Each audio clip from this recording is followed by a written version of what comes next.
Good morning. Are you all awake? Have you had your caffeine fix? It's early in the morning to be doing such a serious talk. Let me know, raise your hand if you're a business owner. You own your own business, not a franchise, a business. Okay. And if you're a franchise owner, not the franchisor, but you're a franchisee. Anybody here a franchisee?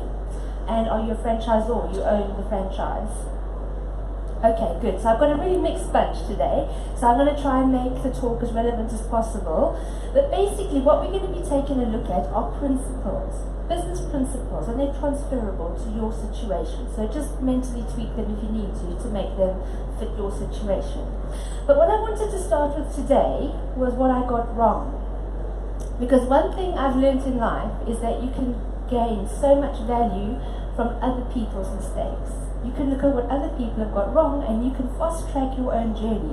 You will make your own mistakes, and failure is essential to business success. So don't be scared of failing. We should all be failing because that's how we succeed.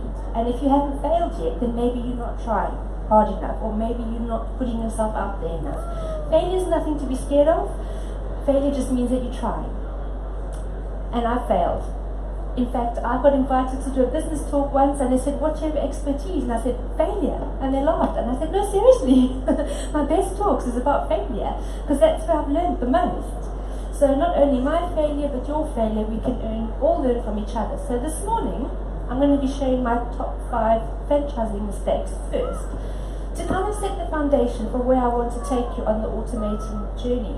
So if you can learn from these mistakes before you start automating, then you are going to get better results. Would you agree with me that if you are automating the wrong thing, it's kind of pointless? If you're automating nonsense, you're going to get results out, nonsense results at the end. So you've got to figure out what you're automating, why you're automating, before you even begin the automation journey. So my mistakes, let's talk about them. And there are many more than this. These are just my top 5. First of all, defining the business model. I started my business by accident 6 years ago. I had no intention of going back into business. After my first business failed miserably, I wrote myself off. I'm like, I'm not a businesswoman. I never want to do business again. So I took myself out of the race. But if that's what's in you, you're going to do it. You're going to come back to it. You're going to keep wanting to do business if that's what's inside of you. And that's inside of me. So I started another business because my passion is to connect people and to bring out the best in them. And I found myself doing that in the context of businesswomen. So I started what's today known as the Women's Business Club. I connected businesswomen, helped them believe in themselves, helped them with training, getting practical skills so that they could take their businesses forward. Because many times we start a business because we're passionate about something, but we fail to realize how many other skills we need to actually succeed in business. The Women's Business Club is a fantastic platform, a fantastic forum for businesswomen to come together, share expertise, and bring out the best in each other. And so that's what I set up as my business. And it went really well. It grew from strength to strength. And I realized one day that this club that I started in Cheltenham could be duplicated, it could be replicated elsewhere. And so I just thought that if I did what I did, showed someone else how to do it, it would automatically work. You'd think so in theory. But the model worked. The business worked because I was doing what I was experienced at, what I was good at, what I was passionate about.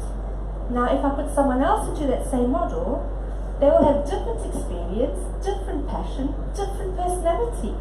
So that doesn't mean that my model is going to work if someone else is running it. So that was my very first franchising mistake, was not defining the model clearly in a way that anyone could do it.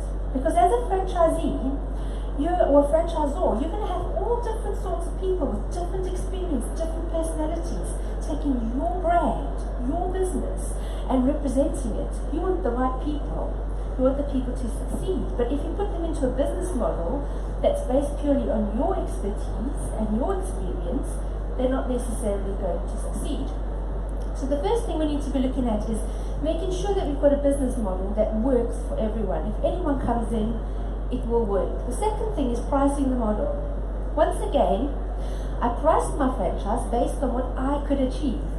So I'm a I've been described as a machine. I can get through so much in an hour. I can produce so many results. I can churn over sales. I'm a natural salesperson. I have all these skills. And because it's my business and I built it from scratch, I'm passionate about it. I know what I'm doing. I know how to do it. It's very personal to me and I'm very good at it because it's mine. So I priced the model based on what I knew I could achieve financially. This is what I can earn from this, so can you. No, you can't. You're not me. You can't do what I can do. You have different skills to me. You're probably better at me than many things, but this model, you cannot necessarily achieve what I can. So I needed to re-look at the pricing several times. I had to re-look at the pricing. What is reasonable to expect an average franchisee to earn? Not me, who's a mad machine that works 4 hours and gets these crazy results. Somebody who maybe has less sales experience, maybe somebody who's juggling family, maybe somebody who is new and has a lot to learn. It needs to work for everyone. And the pricing needs to work. If I'm promising people that they can earn X amount and they only earn this amount, they're going to end up disappointed, and that's when the problems come in your franchise.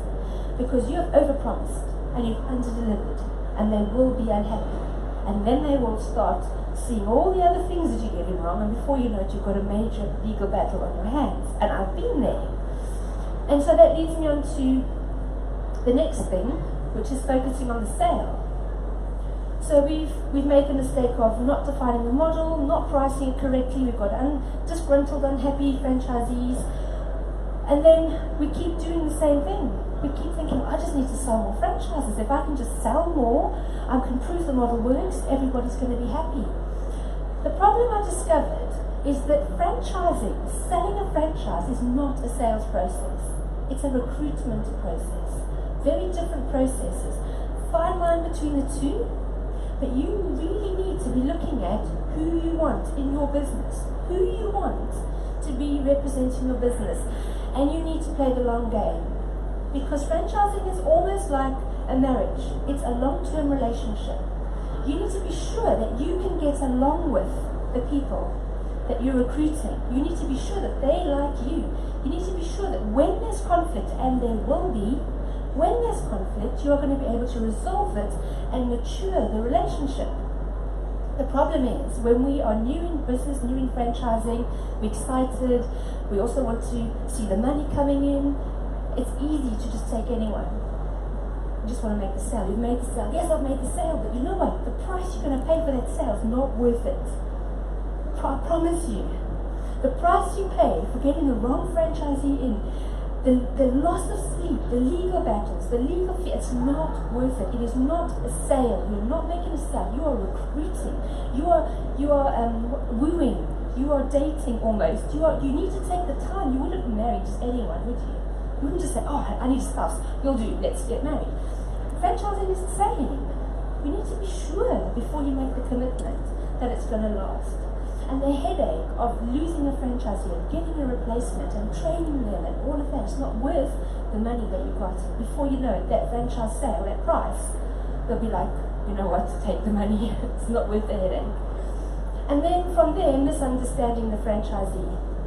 This is easily done if you're the franchisor. It's easy to do. Because they've wrecked your brand, potentially.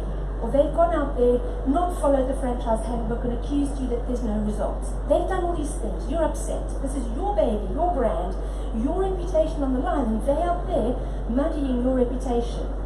It's easy to see it from your perspective. However, every single dispute, there's a franchisee's perspective. Why do they feel that way? What went wrong? It takes incredible maturity and patience as a franchise owner to actually be able to pivot, to turn your perspective and try and understand their point of view. Doesn't matter if they're right or wrong. Take time just to understand it. They could be completely wrong. But if you can just do that simple thing, try and understand why they are disgruntled and validate their feelings, even if you disagree, even if they are completely wrong, take just a few sentences to say, I understand, I see, validate their feelings, make them feel heard, and that will diffuse the situation. significantly and allow you to resolve it and come to some kind of agreement or compromise.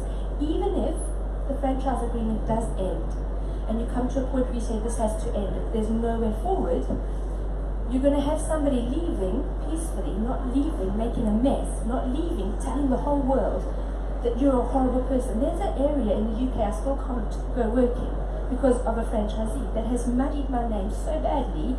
I've got to wait for 10 years to pass, I think. And I'm not that person, but she was so unhappy and I didn't validate her feelings. I didn't help her feel heard. I didn't come to a peaceful solution so that my reputation, my brand, remained intact. I learned all these things the hard way. And I'm being vulnerable and telling you the truth and how I screwed up on all these things so that you don't have to. And then finally, recruiting everyone. You don't want everyone. I said it's not a sale, but I'm also saying not everybody's suitable. They're not everybody's suitable for your brand. And this is where we're going to move on to automation today. We don't want to automate your sales process, your recruitment processes. We don't want to automate anything in your franchise until we've identified who should be in your franchise, so that you attract the right people, your ideal clients, your ideal franchisees into your automation processes that will give you the results that you want. Not everybody's suitable, but if you are so desperate to build your franchise that you'll take anyone and you automate the whole process, the end result of this automation is going to be a mess. So I hope that helps. Now, back onto the recruiting everyone. Generalists find customers, customers find specialists. The same applies to your franchise business. If you say anyone will do, you're going to find it very difficult to find anyone, because everyone is no one. Okay, if you know exactly who you want, exactly who your ideal franchisee is, and you put it out there, you're going to attract amazing people back. So it's very important that you get to niche, you get to be very sure about who your ideal franchisees are, who you want in your business, what level of education do they have. Let me move on to some questions you could ask. Who are they? There's a ton of questions you could ask to get to know a bit more about your ideal franchisee. This is very difficult to do because it takes time. And if you want to build a strong, solid business, you do need to take the time to get to know who your ideal clients are, who your ideal franchisees are, before you start attracting them to you, recruiting them and putting them into automation. If you take time on this step, you're going to have a long-term successful business that you're going to be proud of. If you rush this step, you're going to run the risk of recruiting the wrong people and getting terrible results and damaging a brand, and you might just hate what you're doing so much you want to quit. Been there. Didn't quit, thankfully, but been close. So get to know who they are. Is your franchise suitable for mums with little children who want to stay at home? We have a little children in our presence. So maybe this family wants a business where they can put their family first but still run a successful business.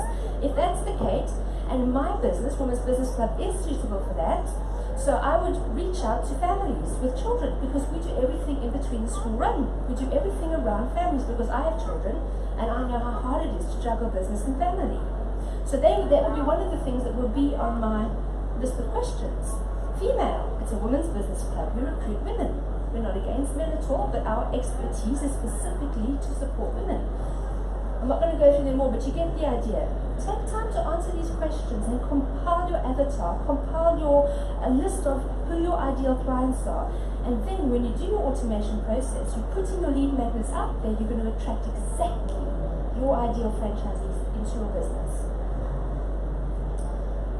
Specialists understand their clients' needs. So you've become a specialist now, you're not pitching to everyone. Now what you want to do is you want to solve problems. You want to understand their needs, their problems, their pain points. You want to understand what keeps them awake at night.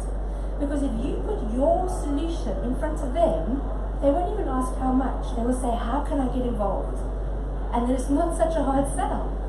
If I present a solution to this family, sorry for picking on you, you're just an example, I don't know you or your background, but if I say to them, they're in a situation where I say, well, I can give you, and I name the income, for only working 6 to 8 hours a week, leaving you to do whatever your other business is, you're going to want to know more.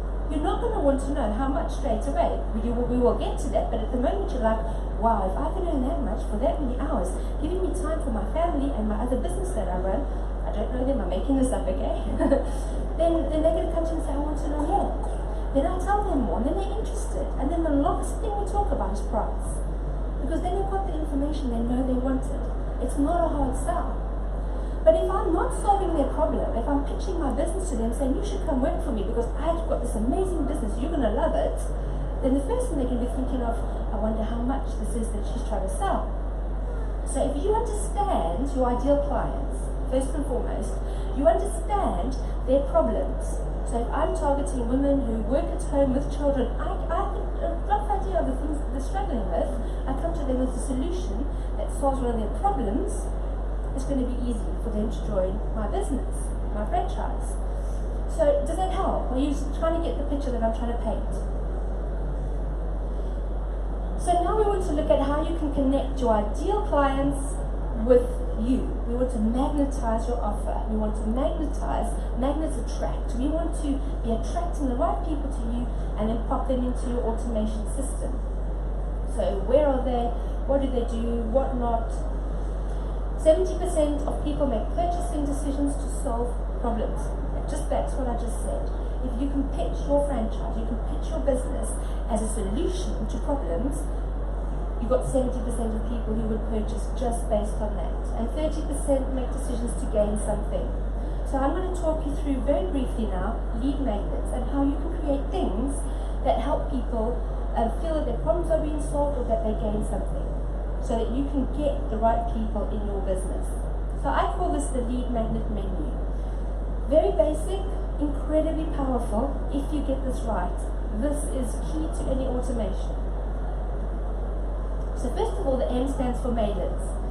We all email, it's just part of life. That little one probably is going to be emailing very soon, it's life. We all probably get hundreds of emails every day, I know I do. Are we using that creatively as a lead magnet? First of all, you should have a signature on your email, standard signature, so you don't have to write every time who you are, what you do, and how to contact you. But have you ever considered using that creatively? Have you ever considered putting something in your email signature that offers a solution to a problem or gives something for free? So basically, in your signature, put something. When people click, or when they click on that, they are activating the first step of automation. They're saying, yes, that's me. They're self-selecting. They're identifying themselves with what you have to offer. They've done the work of selecting themselves as your ideal client. If you put, this is a really basic example, if you're selling anti-dandruff shampoo and you put in your email signature, get a free sample, click here, who are you going to attract? Your ideal clients who have an itchy scalp. You're not going to attract people with amazing hair who don't need anti-dandruff shampoo. Basic example, but you get the gist. They have self-selected because you solve their problem. Begins your automation process. What about Friday Funny? A lot of social media just post jokes on Fridays. It's fun, just for a bit of a laugh. People like to laugh. If you can make them feel good, they're more likely to be doing business with you because you made them feel good. Why not do every Friday a joke of the week in your email signature? Your emails are going to get read. Everybody else who has the boring signatures, probably not, or maybe not. But if you've got something for people to look forward to in your email signature, you're going to get more people interested in what you have to say. I mean, I could go on just on that alone, on the creative things you can do. Your newsletters. Are your newsletters pitched to sell? Are your newsletters pitched to get people to buy from you? Or are your newsletters pitched to give? Are you giving value? Are you giving freebies? Are you giving content that your ideal clients will identify with and say, I can't wait for the next newsletter because that really helped me? Or are your newsletters pitched so that you can make as many sales as possible? Use your newsletter as a lead magnet to attract your ideal clients. If you are an HR company and you want people to buy into your small business managed HR services, and your newsletter is trying to sell HR services, you'll get a lot of unsubscribes. If you're an HR business and that's your target audience, and you are offering tips, top tips, how to do the paperwork for your first employee, how to write an effective job description, how to.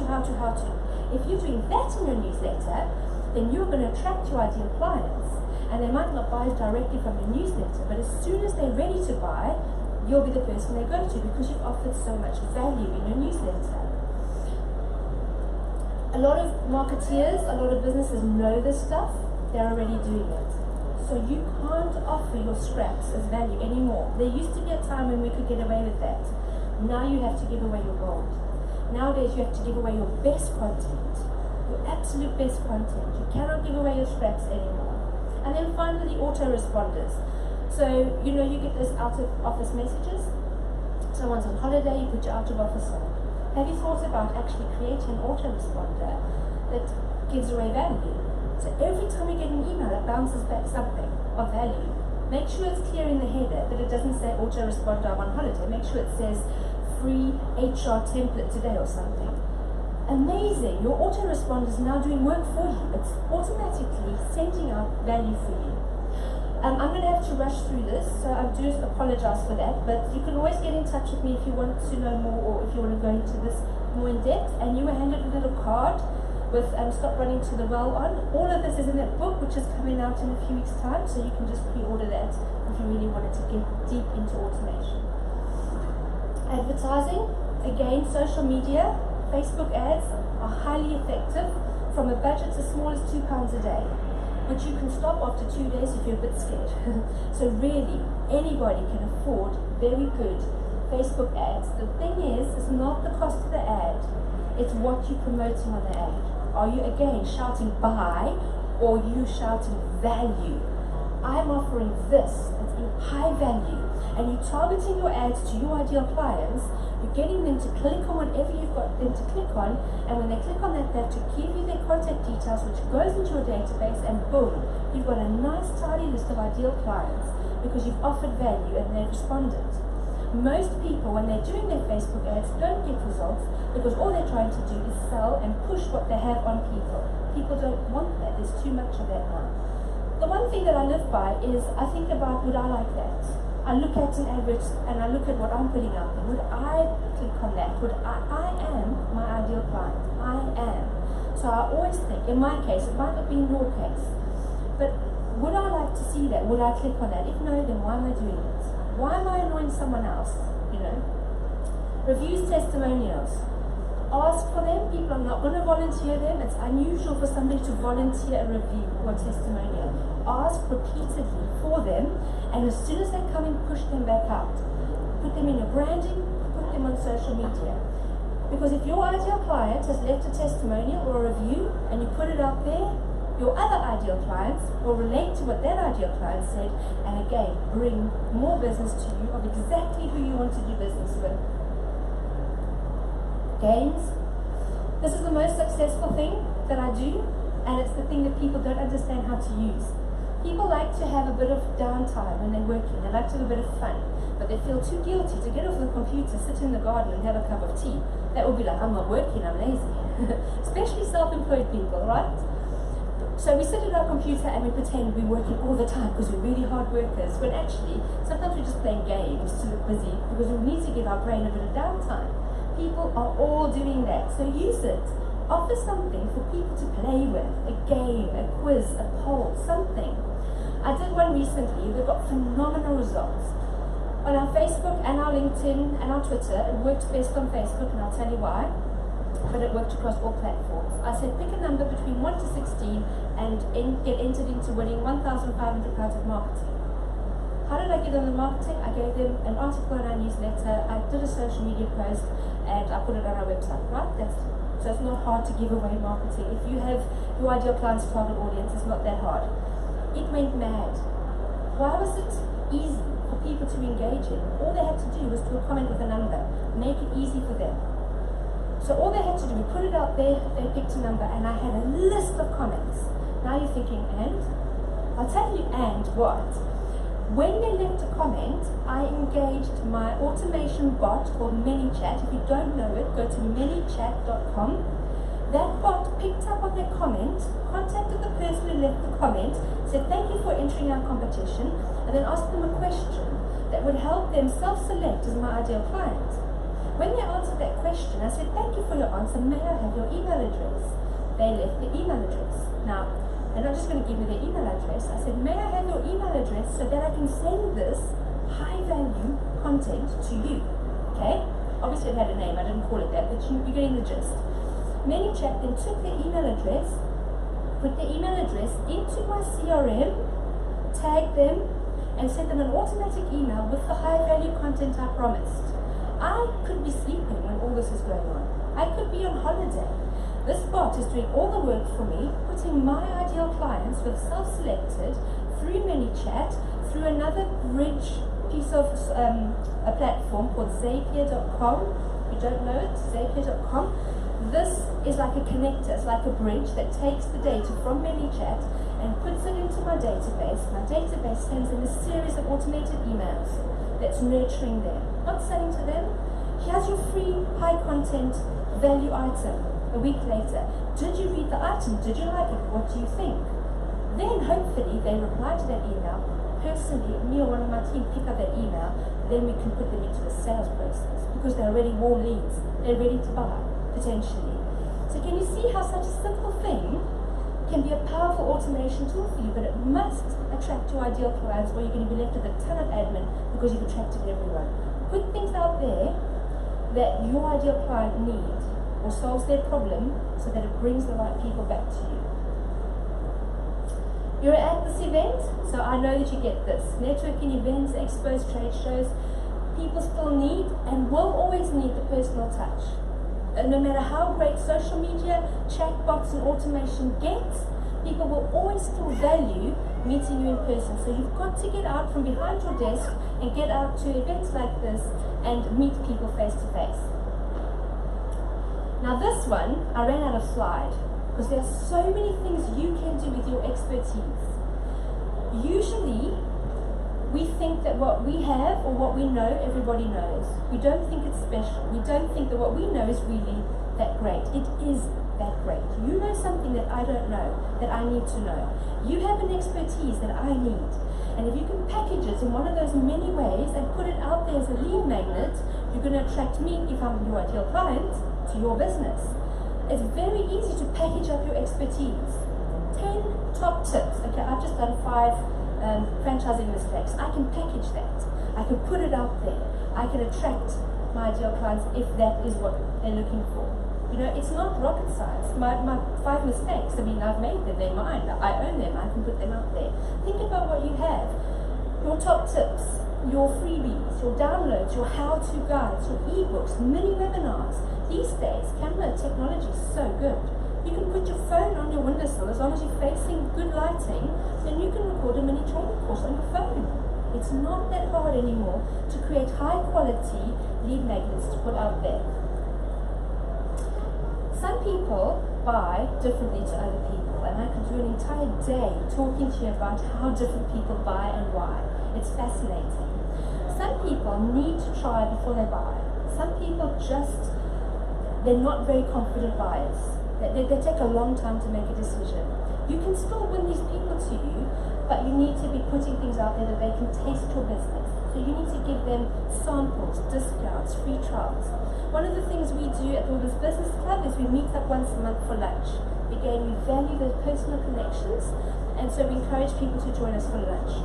I know if I can get somebody to one of those lunches, I know that there's a good chance they will join our club as a member. I know that. My biggest challenge is getting them to the lunch. Our lunches are more expensive than most networking events because we want to attract our ideal clients. And our ideal clients have a marketing budget.